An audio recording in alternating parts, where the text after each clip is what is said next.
Hi friends, welcome to விச்சுக்குட்டி சமையல்.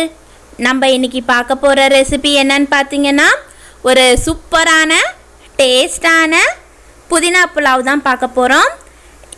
இந்த வீடியோக்குள்ளே போகிறதுக்கு முன்னாடி நான் போடுற வீடியோஸை லைக் பண்ணுங்கள், உங்கள் ஃப்ரெண்ட்ஸோடு ஷேர் பண்ணுங்கள். மறக்காமல் விச்சுக்குட்டி சமையலை சப்ஸ்கிரைப் பண்ணுங்கள். இந்த புதினா புலாவ் எப்படி செய்யலான்னு வாங்க பார்க்கலாம். முதல்ல ஒரு மிக்ஸி ஜாரில் ஒரு கட்டு புதினா, ஒரு 3 பச்சை மிளகாய், கொஞ்சமாக தண்ணி சேர்த்து அரைச்சி எடுத்து வச்சுக்கலாம். இப்போது புதினா புலாவோட மீல் மேக்கர் நம்ம சேர்த்த போகிறோம். ஒரு பாத்திரத்தில் தண்ணி கொதித்த பிறகு மீல் மேக்கர் உப்பு போட்டு நல்லா கொதிக்க வச்சு வடிகட்டி எடுத்து வச்சுக்கலாம். மிக்ஸி ஜாரில் ஒரு அரை மூடி தேங்காய், 3 முந்திரி பருப்பு, ஒரு சொம்பு தண்ணி ஊற்றி நல்லா மிக்சியில் அரைச்சி தேங்காய் பால் எடுத்து வச்சுக்கலாம். இப்போ ஒரு குக்கர் ஹீட் ஆன உடனே எண்ணெய் சேர்த்துக்கலாம். எண்ணெய் சேர்த்து எண்ணெய் ஹீட் ஆன உடனே நம்மளுக்கு பிரியாணிக்கு தேவையான மசாலா ஐட்டம், பட்டை, லவங்கம், பிரிஞ்சி இலை, சோம்பு, சீரகம் எல்லாத்தையும் சேர்த்து நல்லா வதக்கி எடுத்துக்கலாம். வதங்கின பிறகு 2 ஸ்பூன் அளவு இஞ்சி பூண்டையும் அதோடு சேர்த்துக்கலாம். இஞ்சி பூண்டு நல்லா வாசனை வந்த பிறகு 2 தக்காளி, காரத்துக்கேற்ப பச்சை மிளகாய், கருவேப்பிலை போட்டு வதக்கிக்கலாம். அதுக்கப்புறமா வெங்காயம் 2 சேர்த்து தேவையான அளவு உப்பையும் சேர்த்து நல்லா கிளறி விடலாம். வெங்காயம் தக்காளி எல்லாம் வதங்கின பிறகு நம்ம மீல் மேக்கரை ஆட் பண்ணிக்கலாம். மீல் மேக்கரை ஆட் பண்ணி நல்லா கிளறி விடுங்க. இப்போ நம்ம புதினாவை அரைச்சி வச்சுருக்கிறோம் இல்லையா, அதையும் இதோட சேர்த்துக்கோங்க. சேர்த்து நல்லா கிளறி விடுங்க.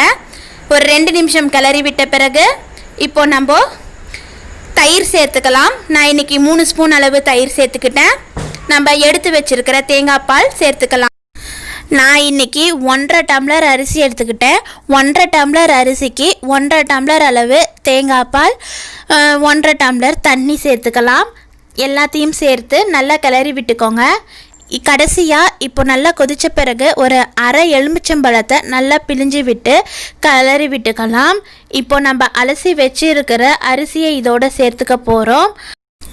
நான் அரிசியை ஒரு அரை மணி நேரம் ஊற வச்சு அலசி வச்சுருக்கேன். இதை இதோடு சேர்த்துக்கலாம். நான் இன்றைக்கி பாஸ்மதி ரைஸ் சேர்த்தலை, சாதாரண அரிசியை தான் சேர்த்துருக்கேன். இப்போ மீதம் இருக்கிற 1.5 டம்ளர் தண்ணியை அதோடு சேர்த்துக்கிட்டு கடைசியாக 1 ஸ்பூன் அளவுக்கு நெய், கொஞ்சமாக கொத்தமல்லி தழையும் தூவி நல்லா கிளறி விட்டு நம்ம குக்கர் மூடி வச்சிடலாம். குக்கர் மூடி வச்சு அடுப்பை ஃபுல்லாக ஸ்லோ பண்ணி 25 நிமிஷம் கழித்து ஓப்பன் பண்ணி பார்க்கலாம். விசில் வைக்கணும்னு அவசியம் இல்லை.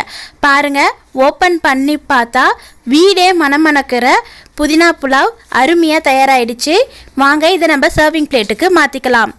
பாருங்கள் ஃப்ரெண்ட்ஸ், நம்ம யம்மி டேஸ்டி புதினா புலாவ் தயாராகிடுச்சு.